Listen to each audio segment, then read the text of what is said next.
Hello and welcome to Everybody's a Story with Jeff Seltzer. I am your host, Jeff Seltzer. Thank you once again for joining me on this journey as I try to learn from other people as well as share a few stories of my own. Really means a lot to me. For those of you that keep coming in and repeating, for those of you that are new, thank you so much for giving it a shot. As usual, anything you want to know about the show, you can check out on Instagram at Everybody Has a Story Pod. Additionally, my personal Instagram is Seltzer77. You can reach us directly at everybodyhasastorypod at gmail.com. For all things Jeff Seltzer, you can check me out at jeffseltzer.com. Want to remind you as well that if you want to be a guest, have any comments about the show, or you like my hat, whatever, definitely check us out on Instagram. Send me a DM. DMs are open. Open to talking to pretty much anybody about any topic. Just have some fun. See what we can do about it. Additionally, as a reminder, we are on all podcast platforms. We're on Apple. We're on Spotify. We're on Pandora. We are on, what else are we on? We are on iHeartRadio. We're on Amazon. Pretty much anywhere you could find podcasts, you can find us. Obviously, you're listening right now, so you probably know that, but definitely tell your friends to make sure they can find this show. With that said, we do have a really fun guest this week.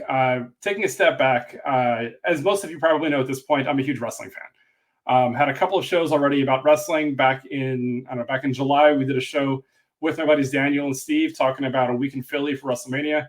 A couple of weeks later, we talked to superfan Christina, who loves Orange Cassidy. And last week, we talked to Zach Linder, who is a former employee of World Wrestling Entertainment. This week, we have another guest who I think is loosely related to World Wrestling Entertainment, as well as AEW, House of Glory, and many other places you can probably find them at. So with that said, I'd like to introduce my guest this week. I'm not going to give it justice with the introduction, but here is Sweet Cheeks Joey Silver. Joey, thank you for joining the show this week. Jeff, thank you so much for having me. It's so great to see you.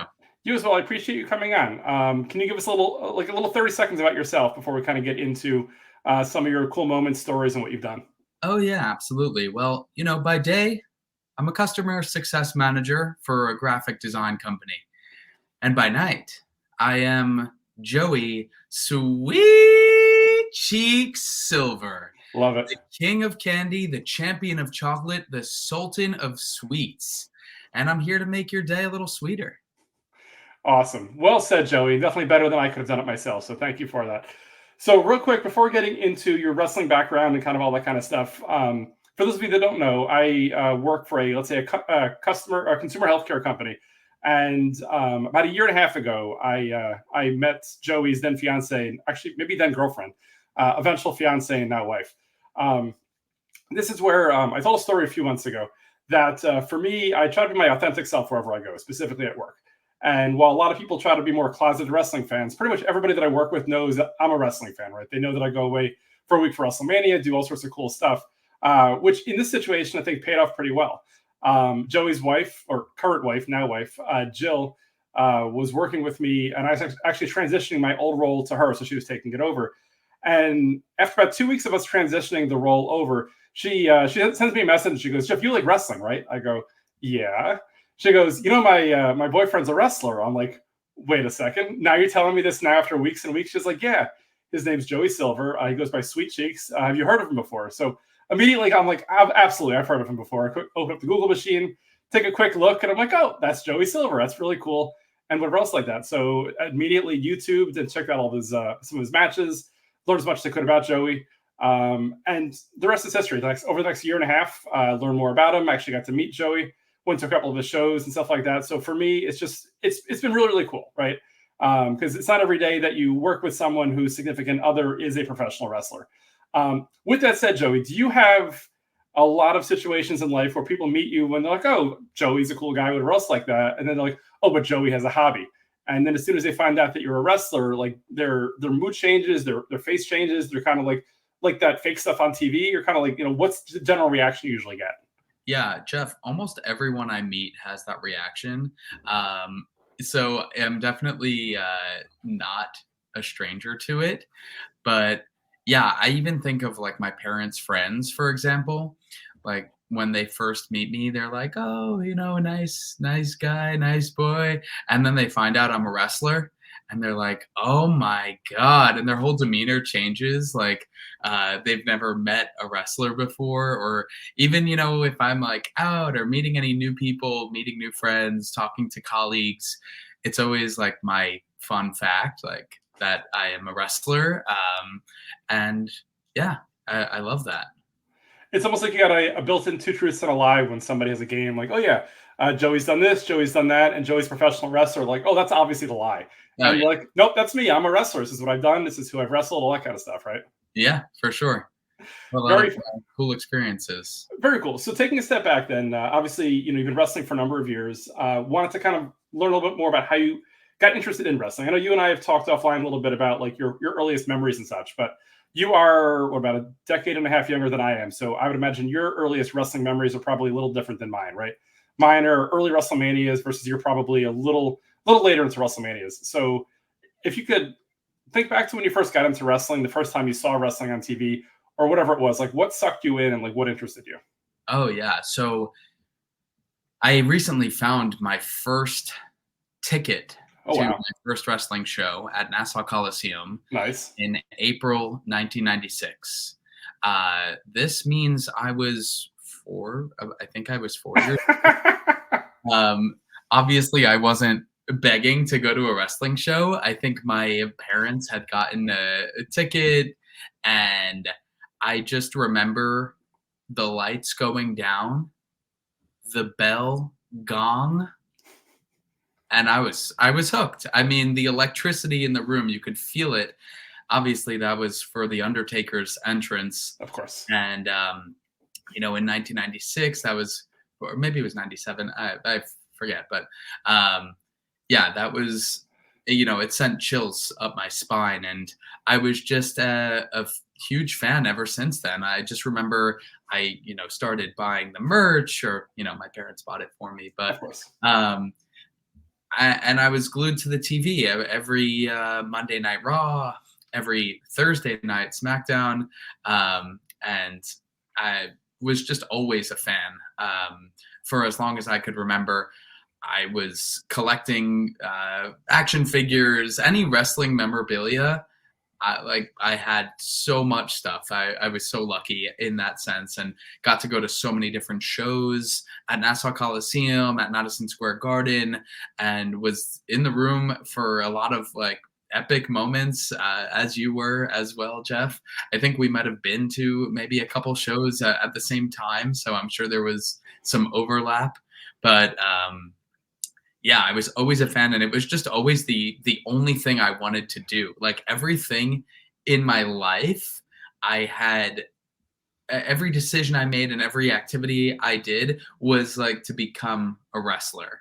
So for instance, in middle school, I got really interested in theater, and I think it was just because I wanted to be theatrical, like the wrestlers that I saw on TV. In college, I studied communication. I felt like this could, really help bridge into a professional wrestling career. And, in high school, I wrestled, so I would have that background.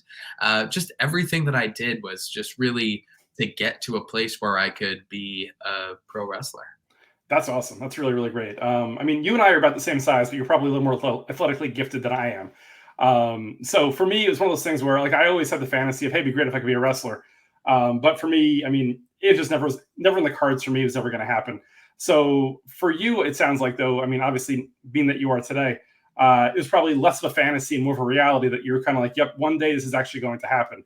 Versus for me, I was like, oh, I'm just a Jewish kid from New Jersey. It's probably never going to happen, right? Outside of we've talked about it before. Like there's Raven, there's Goldberg, there's a couple of notables, but like for the most part, like people like us, let's say, don't generally make it in wrestling. So it's amazing and it's great that you've been able to train, learn, do your thing, have fun with it, and even get on TV a number of times, which is fantastic. Yeah, I mean, I never really thought of being Jewish as like a hindrance. Yeah, I, looked up to the Jewish wrestlers because I was like, I related to them in that sense. of course. But I was never like, oh, I'm just a Jewish kid from Long Island. Like I could never be a wrestler. Yeah, I was also exposed to independent wrestling pretty early on. I went to my first show when I was 13. And so it always felt within reach. right. So I was like, oh, I'm watching these guys who I watched on TV. They're in my local ice hockey rink or, roller hockey rink. And they're in my local VFW. And I could do that. Yeah.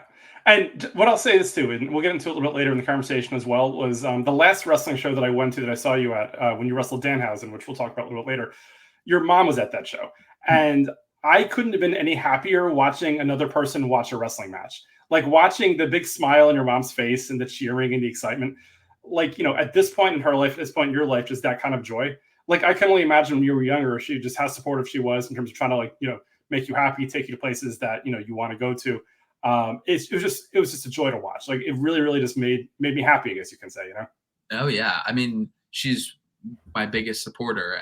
She's been at, I won't say all of my matches, but probably 85% of my matches. Like she is always there and cheering me on.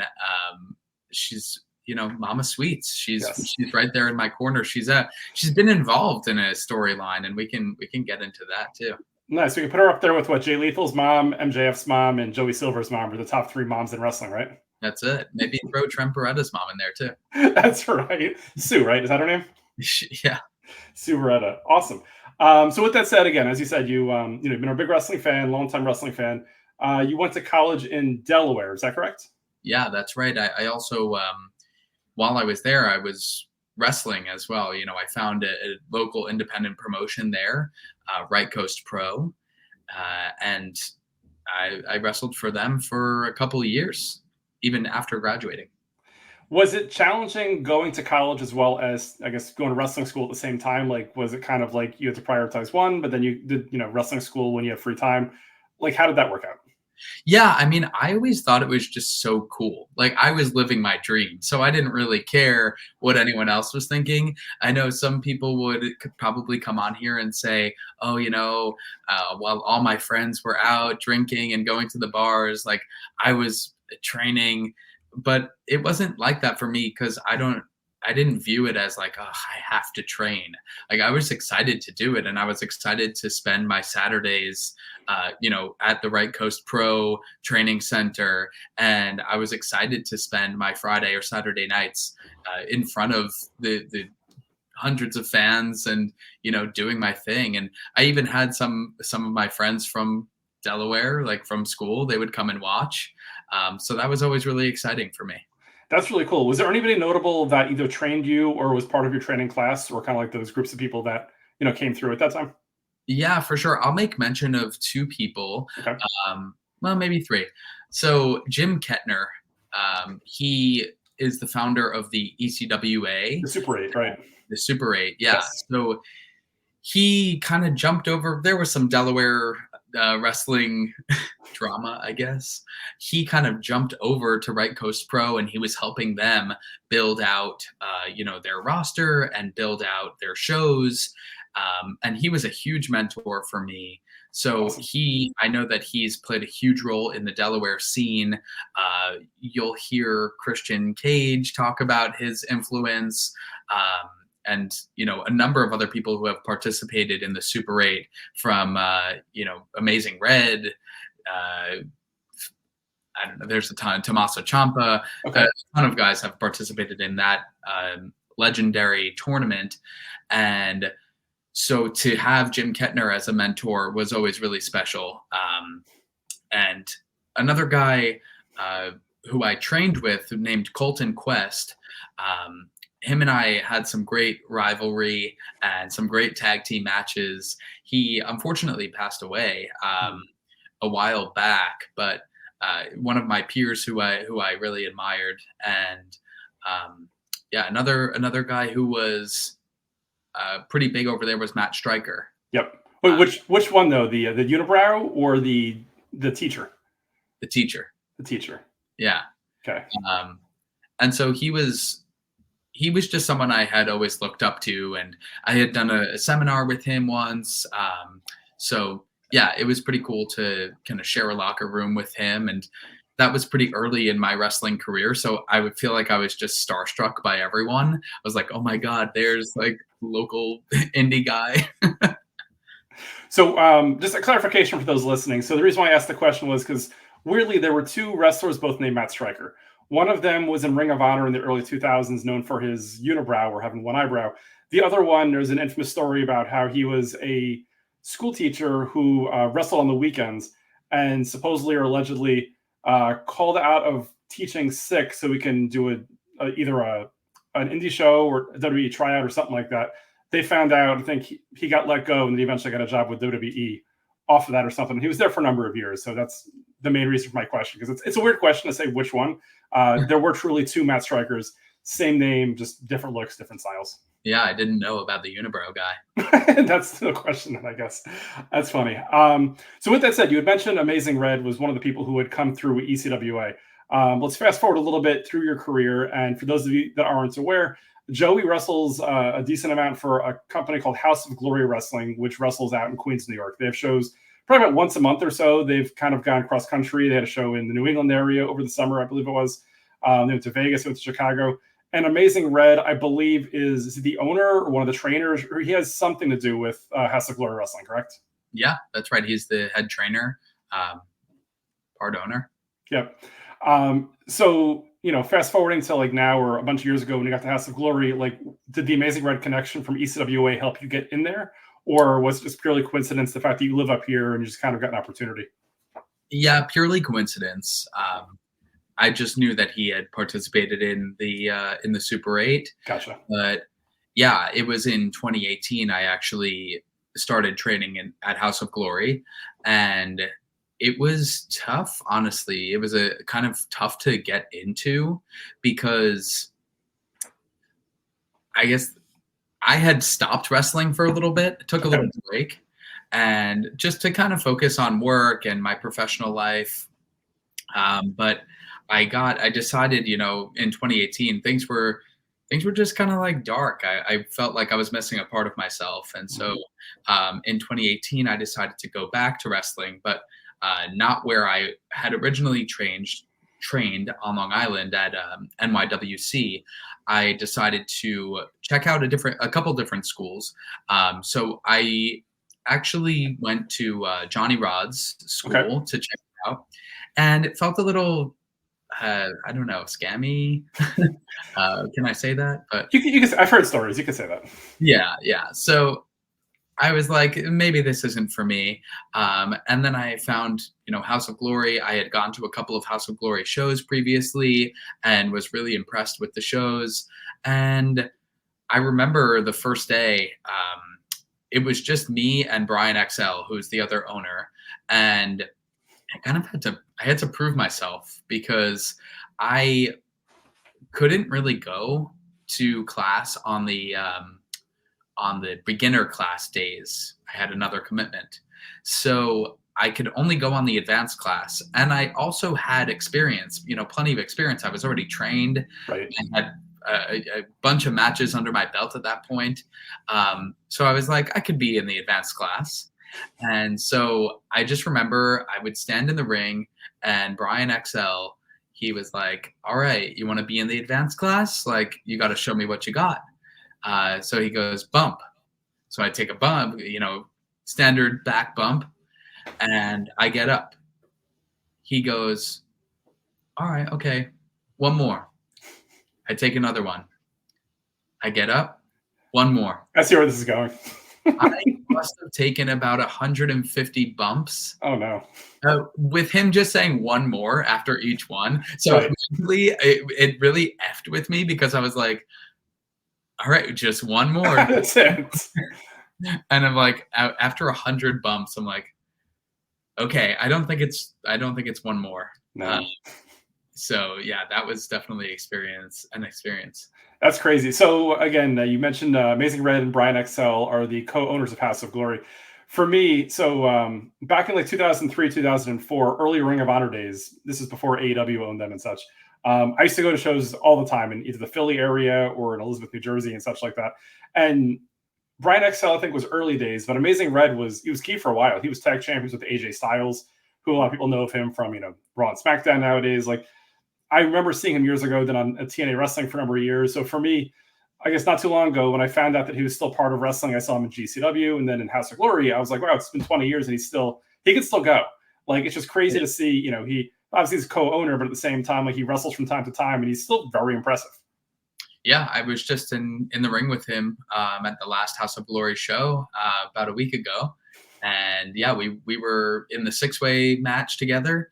And yeah, he's amazing. He earned his moniker, and every show every time he's in the ring, it's just like electric. He steals the show. He really is amazing. He is. He is. So you'd mentioned that you were in a six-way match with Amazing Red and a few others about a week and a half ago. So I'll say disappointingly, I wanted to watch it live streaming on Triller TV, but it was delayed for whatever reason, and it's still not up yet. I think last I read, it's going to be up later this week. So I've got to keep waiting and waiting to watch it. Otherwise, I was hoping to watch the match before this conversation, but it didn't Yeah. quite happen yet. So Oh, sorry. it's okay. Yeah, they run into some streaming troubles every now and then. Well, I guess when you're running like a random, club in Queens, sometimes the Wi-Fi isn't what you'd like it to be, I guess, right? Yeah. So it just kind of happens. With that said, getting back to the match again for a second, do you have any like pre-match rituals, right? So you've been wrestling for a number of years on and off. You wrestle fairly consistently now. Are there things that you do before the match to either get yourself psyched up, kind of get yourself in character, kind of like what do you do? Yeah, so I mean, my character is very flamboyant. I come to the ring in a light up fur jacket. I'm throwing candy into the crowd. It's a very kind of interactive experience that I'm trying to create. But as far as a pre-match ritual, there's not really much that I do. I guess two things. I mean, I'll just to make sure I'm like warm and kind of warmed up a little bit. I'll jump really high, like just jump as high as I can and kind of stretch my legs up and just stretch my legs a little bit, trying to avoid any serious injuries. Of course. And the other thing is I'll just remind myself how cool it is that I get to live my dream. And, when I first started, my dream was to just wrestle in front of people. Like that was it. I just want to wrestle in front of people. And now I'm doing that, regularly. And I just feel very lucky and blessed to be able to do that. That's really, really awesome. So I think I mentioned earlier as well that you've been on AEW TV, you've been other places as well. Most notably, most of our listeners probably aren't aware of this, but AEW, which is on TBS and TNT throughout the week, they used to have a YouTube show where basically they would tape it oftentimes either before Collision or Dynamite, or they would occasionally have it down in Universal Studios, I believe in Orlando, or even just outside of the Jacksonville Jaguars play.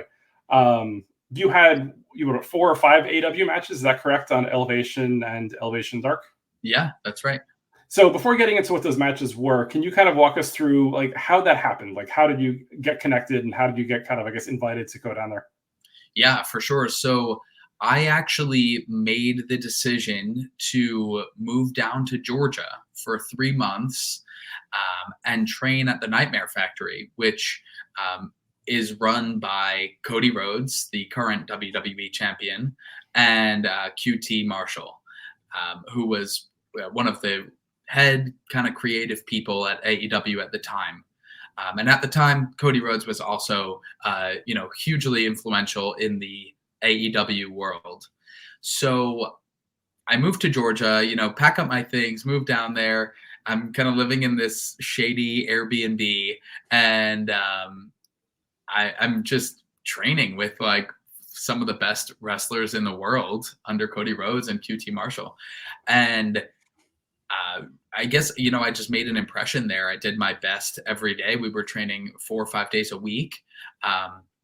And I just wanted to kind of break in. My goal with doing that and training at the Nightmare Factory was to make those connections and get myself on AEW Dark and Dark Elevation. And I did. It wasn't long after that that camp was done. They texted me and said, hey, come down to Orlando. We'd love to have you for a Dark taping. But I will say, towards the end of the camp, they kind of made a spectacle of announcing one guy that was going to make his AEW Dark debut. And I'm thinking, I hope it's me. I hope I'm sitting there, fingers crossed, like, oh my gosh. And they go, we are so excited for this guy to be making his AEW Dark debut. And I thought they were going to say, that's it. It's coming. JDX. And huge respect for JDX, really talented wrestler out of the Midwest. But I was crushed. And I was like, I need to make my AEW debut. I would imagine it's got to be tough, right? You're spending all the time there. I mean, you made a strategic decision to uproot yourself from whatever you're doing up here, working, all that kind of stuff, to kind of live down there for a little while, train, learn as much as you can. That's a huge investment in yourself. Yeah. So I'm sure at that point you were looking at it and saying, this is going to be fantastic. I'm going to be in AEW in no time. This is going to be the future, right? I'm going to be on Raw. I'm going to be on Dynamite. I'm going to be on whatever shows are on there. That's what you were going to do, right? Yeah, that was the plan.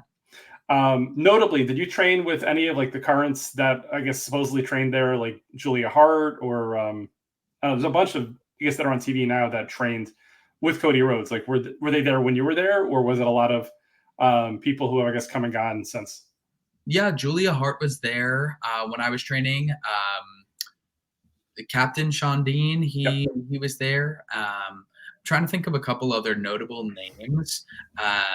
There was Carly Bravo, the tag team partner with Captain Sean Dean. Yep. And I'd say most notably, Jade Cargill was there times. So that was pretty cool to kind of see her in the early stages of training and learning the ropes, literally. Anthony Agogo, he was another one who was there. Yep. Nick Camarado, kind of those like the factory guys. That, yes. Yeah. Aaron Solo, was he there at the time, or he was also? Yeah. He was there too. Nice. That's pretty cool. And then, as mentioned, you eventually got a number of AEW Dark and Dark Elevation opportunities. Like I remember one of the matches I saw, it was the Dark Order. It was Reynolds, Silver, I guess the other Silver, and Colt Cabana against you and two other guys. What are your memories of some of those matches? Oh, yeah. I mean, it was just an incredible experience because the first one was actually, there was no crowd. If I'm thinking of them correctly. Yeah, it was just other wrestlers in the crowd because it was a dark taping. During COVID times, for those that aren't aware. Yes, during COVID times, I think 2022, or maybe 21. Okay. My memory is a little rusty there, but yeah, I mean, it was so cool. Just kind of calling the matches in the back with the guys. It was such a great experience, and they were so nice. They tried to, let me get some stuff in, which was great. And yeah, anytime I was in a couple 6-man tags, which means 3 versus 3, and I would try to be the one in the ring the most. So anytime they were like, all right, we'll start, who wants to start? I'd be like, oh, me, just trying to be in the ring as much as possible and get as much, screen time. Yep. But I will say, had some good matches with Dark Order. And I think my favorite match was probably with the Gunn Club. Okay. Yeah. So working with Billy Gunn. That's gotta be crazy, right? The guy's a legend, and you watched him when you were growing up, right? Yeah, I had folders with his face on it. Like to call a match with him and work with him in the ring, truly one of the coolest experiences I've had in wrestling. And not only that, it was in front of probably about 10,000 people at the UBS Arena. Oh, wow. And my parents were there. My brother was there. It was unreal. So cool. That's really amazing. That's got to be an awesome experience there. One thing that I thought was kind of funny was the fact that because there is already a Silver in AEW, they did make you change your name for the wrestling matches in AEW, which just kind of cracked me up. So obviously there is John Silver in the Dark Order. So you were wrestling under the name of Joey Sweets, which I think is a perfect match between the name that you have, but also your gimmick, your nickname, right, of Sweet Cheeks. So you just kind of called yourself, Joey Sweets. I assume that was something they kind of forced on you. You didn't voluntarily say, I want to change my last name, right? Yeah, they kind of came up to me. It was actually Captain Sean Dean. Okay. He kind of runs the extras over there. I don't know if he still does, but at the time he was in charge, and he was kind of just like, so, you can't be. And I was like, yeah, I figured. He said, you got any names in mind? And I was like, let me think about it. Come back to me. And he says, he came back over to me probably about 10 minutes later, and he goes, "Joey Sweets," and I'm like, "That works." Perfect. Um, and yeah, at the Billy Gunn match, my wife was also there, so that was just calling back to that one. Don't want to leave her out. Of course, of course. Oh, shout out to Jill, of course. Shout out to That's really, really awesome. Any other memories from AEW, or do you want to talk about? You've done extra work for WWE, is that correct? Yes, I was really lucky to do some extra work for WWE.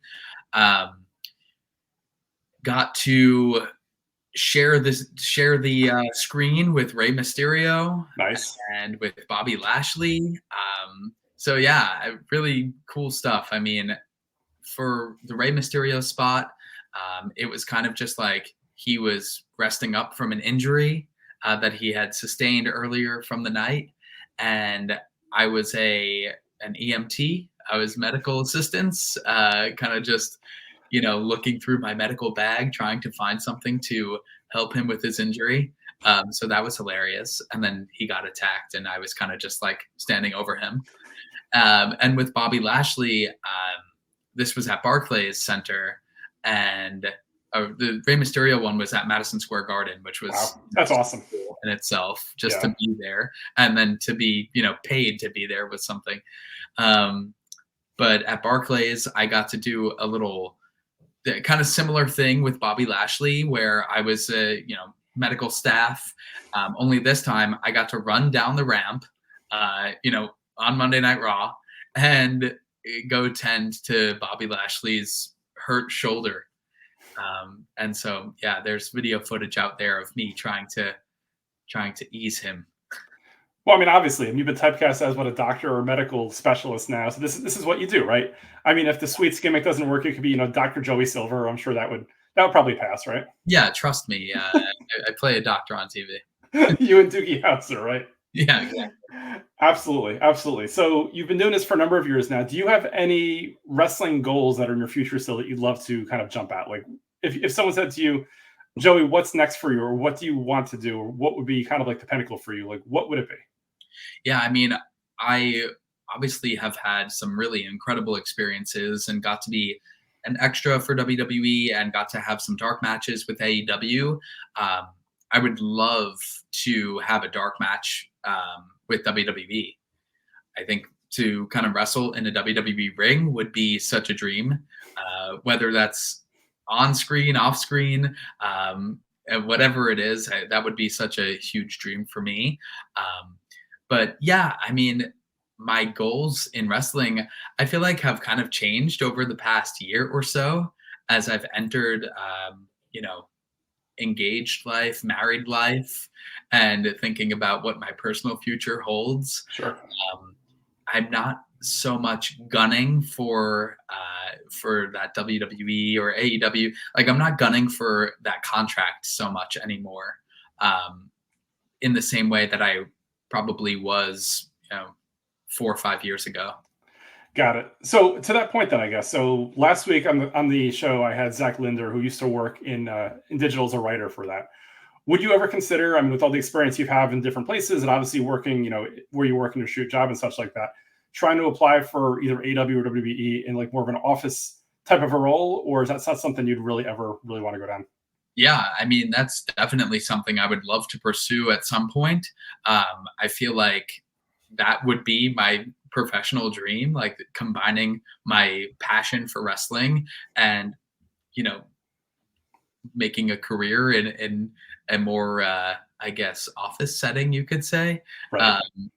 But yeah, I don't know. It's always been like a little weird being a wrestler and then wanting to transfer those skills or transfer that passion and that love of wrestling to like a job, in a business setting. But even going to wrestling shows sometimes as a fan is like a little strange for me.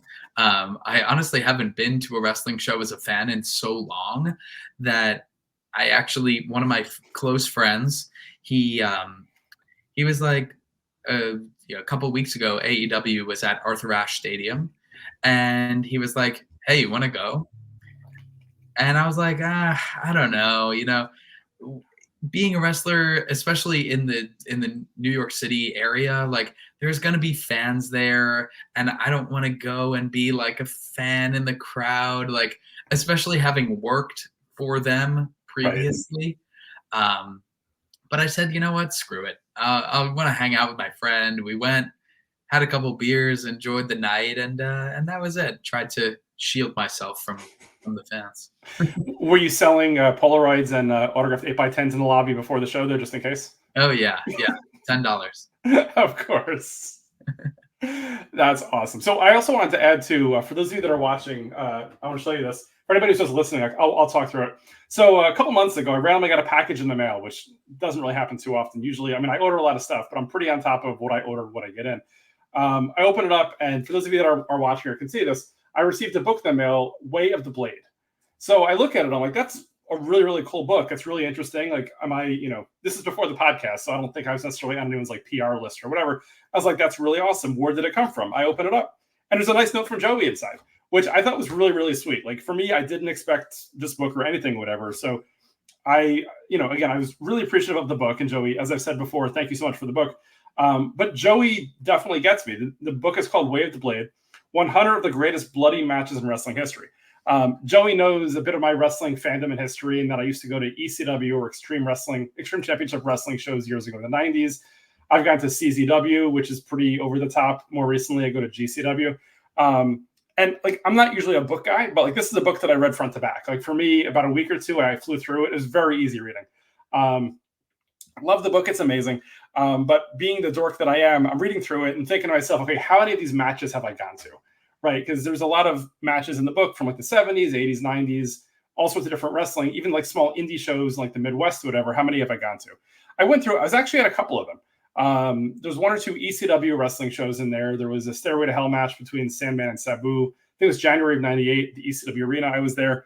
A few others. But again, like the dork that I am, I'm looking through it. I'm thinking through matches that I was at that absolutely should have been in the book. So there's a couple of them I thought about. And Joey, not sure if you've seen these. You might have been too young at the time to have seen them, but you've probably seen them either on the network or digitally.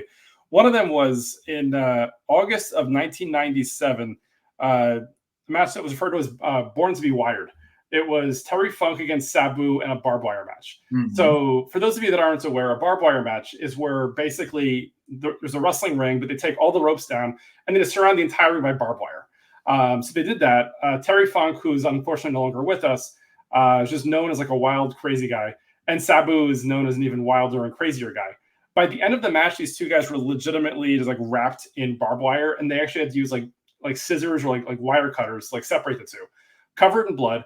So this is in 97. I was either 19 or 20 years old. And instead of watching the end of the match, I'm trying to put myself over on TV, watching the camera the entire time. So there's a lot of ridiculous shots of me at that show with the two guys wrapped in barbed wire in the background, which always kind of resonated with me. I was surprised that wasn't on there. Yeah. Another match that kind of jumped out at me that wasn't in the book that should have been, and again, CCW wrestling, was, let's say, indie-rific back in the early 2000s. They used to have a show called Tournament of Death every year. It pretty much is what it sounds like. There was a match. I don't remember who his opponent was, but there was a guy from the IWS up in Montreal who he still wrestles. His name is Sexy Eddie. Basically, he's a wrestler who, let's say, he's like an exotic dancer is kind of his gimmick. By the end of one of his matches, I think there was a light tube that cut into him, and he was just gushing blood. Always stuck with me. Again, another one that I was, I guess, kind of surprised that was not in the book. They did go for a number of WWE matches that I guess try to get like mainstream push or kind of whatever. They put it in the book to get attention. Did it deserve to be there? I don't know. But overall, again, it was a fantastic read. It was a fun book. And Joey, thank you again so much for sharing it with me. Yeah, I'm glad to. I saw it and I was like, I think Jeff would really enjoy this. And I figured out, let me just get it. I'll send it over to him. It'll be a nice little gift. So I'm glad you liked it. And yeah, I think were there any independent wrestling matches in there, or was it all kind of like territory and WWE, WCW, ECW stuff? So there were a decent amount. Like there was a couple of like IWA Mid-South matches. Like there's the infamous Necro Butcher Samoa Joe from the ECW arena back in, I think it was like 05 or 06, which is a crazy match. Has to be seen to believed. Any wrestling fans out there, check it on YouTube. I think it was Chris Hero against Ian Rotten, maybe from IWA Mid South, also a couple years before that. So there were some. There was from the original IWA over in Japan. Some crazy stuff, but again, a lot of it was majority. There was some WWE stuff. Didn't see any WCW, but they weren't really known for their bleeding. They weren't allowed to, I guess, for years too. So that probably explains that. But either way, for me, like if you look at my Kindle for the most part, like most of the books that I have there are wrestling autobiographies. I think I mentioned to you a year and a half ago, Brian Gerwitz, former writer who works with The Rock. He has a book. Which one is that's Chris Jericho? Yeah, that's a good one. I just have like some wrestling books over here. Nice, very cool. What else have I read? I mean, years ago, I read like the Kurt Angle biography. Mick Foley had a bunch of books that I really enjoyed. More recently, what else? Lance Storm, I think he had a book that I loved. A bunch of different books. Yeah, but mostly like wrestling. Like I don't love like fiction, I guess, for the most part. I could kind of watch it in movies. I prefer that. But from a wrestling perspective, I'll read mostly any autobiographies because I'm always interested in the origin story. You know, similar to you, Joey, understanding, okay, someone's a wrestler, like what led them there and what are some of their, adventures while they were there and stuff like that. So, yeah, for sure. I read the Shawn Michaels Heartbreak and Triumph one, and that one was powerful read. Ah, nice. How long ago did that one come out? Oh, a while ago, like maybe 2005. Gotcha. Very cool. Very cool. So it was definitely after his crazy years, he'd kind of been born again. He was probably talking about, I guess, his mistakes and kind of where he is now, which is interesting because 20 years later, Shawn Michaels is another different person now. He doesn't wrestle, but he's, as I'm sure he's behind the scenes. He's teaching younger wrestlers. He's the head of NXT basically, which is really cool to see that someone who had a bit of a reputation, I guess, that he had 30, 40 years ago has cleaned himself up and is now trying to mold and help the younger wrestlers. Yeah, for sure. One of my favorites. Very cool. Very cool. Have you ever met Shawn Michaels? I did. I met him at a signing. So kind of, waited in line for probably 3 hours to shake his hand for 15 seconds. And that was it. But yeah, he was awesome. Story of my life. Waiting in line for wrestlers. That's all I do these days. Cool. Before we jump off, I did want to bring back to something I had hinted at earlier. So the last show that I went to that you were at was back in, I think it was like April or May or something like that, in House of Glory, and you went against Danhausen. For those that aren't aware, Danhausen is or was notable in AEW wrestling. He's wrestled a lot for GCW. He was decently sized in Ring of Honor a few years ago, but like Danhausen's like a very different type of a wrestler. He's a very good wrestler. He's got a fantastic gimmick. He's very different. His personality is larger than life. This was a show where I probably wasn't going to go because usually when a show gets announced, I'll buy tickets, get first row right away, and go. This is one where I was like, you know what, I could probably wait. But as soon as they announced Danhausen was wrestling Joey, I was like, I got to go. Talked to my younger daughter, Allison, and she was like, yeah, let's do it because she loves Danhausen as well. So went to the show, met him, saw the match. It was really a lot of fun. I mean, Allison still talks about a little bit to this day about the time that, Joey wrestled Danhausen. What are some of your memories of that match? Like, how did it get put together? How was working with Danhausen? Kind of like, what do you remember from it? Yeah, he was amazing. Honestly, I loved working with him, and he kind of shares similar, I guess, outlook on wrestling as me, in that it's less about the moves and it's more about the moments, and so and the moments and the character. So we really put together kind of a basic match. But we made sure that there was a lot of time to get our characters over and, connect with the fans. And one of the coolest experiences I've had in wrestling outside of my extra work was getting to work with Q from Impractical Jokers. And it was during this match. So basically, I'm talking to Danhausen before the match, and we're kind of talking about, some of the things that we're going to do. And he goes, oh, yeah. And my friend Q from Impractical Jokers, he might come by too. And I was like, oh my God, that is so cool, because I'm such a huge fan of that show. So I was really excited when he said that. And there was still question in whether he was going to make it or not. But once he said, confirmed, he's on his way, I was like, this is going to be so cool. And so then we integrated him into 3 different spots in our match. Right. And just being able to, brush shoulders with him and, do some moves with him. I smashed him over the head with a giant Kit Kat bar. And at one point, I shoved a lollipop in his mouth. So it was just so cool. I mean, how many people can say they've had that experience? And I loved that. He was so nice. And it almost felt like he was the one who was privileged to be working with me. And here I am like, no, dude, this is so cool. Like, you are famous. Yeah, that was really cool to watch. And I'll say this too. I think that was probably one of, if not his first, or Danhausen's first, like indie or independent wrestling shows, like I guess post AEW or whatever situations currently. Like he was on AEW on and off for a while. He was injured. He came back. And I was shocked when I saw that Danhausen was going to do House of Glory, because at that point, he was basically just on TV, and that's pretty much it. So that was really, really cool. And you were his first opponent. I think a week later, Danhausen fought Charles Mason in GCW, and at that point, just kind of went on a roll and fought in a bunch of others. But seeing his first post AEW match against you was really, really cool. Yeah, I was his warm up, you could say. Just getting him ready. And then actually, I think it was a week after that, or maybe, I don't know, a week or two after that, he actually faced a guy in Chicago, Trevor Outlaw. Okay. And he was at Nightmare Factory with me. So, oh wow, an old pal of mine. Small world, right? Yeah. Awesome. Well, Joey, this has been amazing. Before we sign off for the night, anything that you'd like to plug? Anything you want to support? Anything you want to talk about? Yeah. I mean, if you're interested in my story and you liked what I have to say and you want to see what I look like, if you're only listening to the audio version, you can check out my Instagram at Joey_Silver.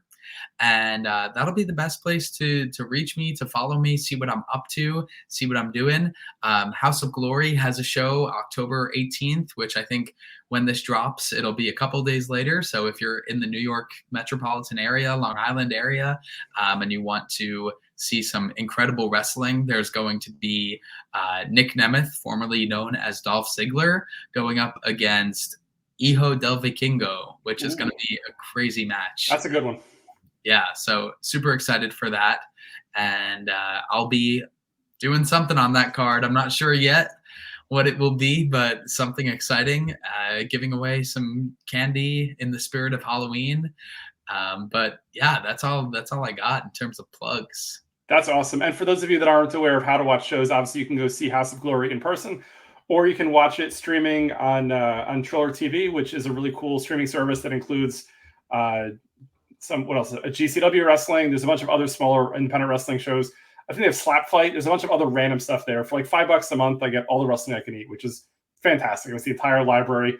You can go back and watch the old Danhausen Joey match. You can watch other stuff. Back when Joey was the cruiserweight champion about a year and a half ago, or something like that. Yeah. So some really some killer classics there you can go check out. So definitely that. Additionally, House of Glory is on YouTube, so you can see some matches and some cool clips that way too. With that said, thank you all for joining. As always, really appreciate you guys joining us on a weekly basis. As always, you can check us out on Instagram at everybodyhasastorypod. You can email us at everybodyhasastorypod@gmail.com. My personal Insta is Seltzer77. As usual, for all things Jeff Seltzer, you can check me out at jeffseltzer.com. Shoot me some comments, send me a DM if you want to be a guest. That's what I'm here for. Otherwise, the next couple of weeks, we have 2 more episodes I've already booked. I believe next week will be a return of Megan Fernandez. A couple weeks ago, we talked to John Germain about Halloween Horror Nights at Universal. We also did the Not So Scary Halloween over at Disney World the same week. So I will be talking to Megan about her experiences in that. Additionally, probably have a solo pod coming up as well. So if you have any ideas or whatever, shoot me a note. Otherwise, have an amazing day, an amazing week, and we'll talk soon. Later, team.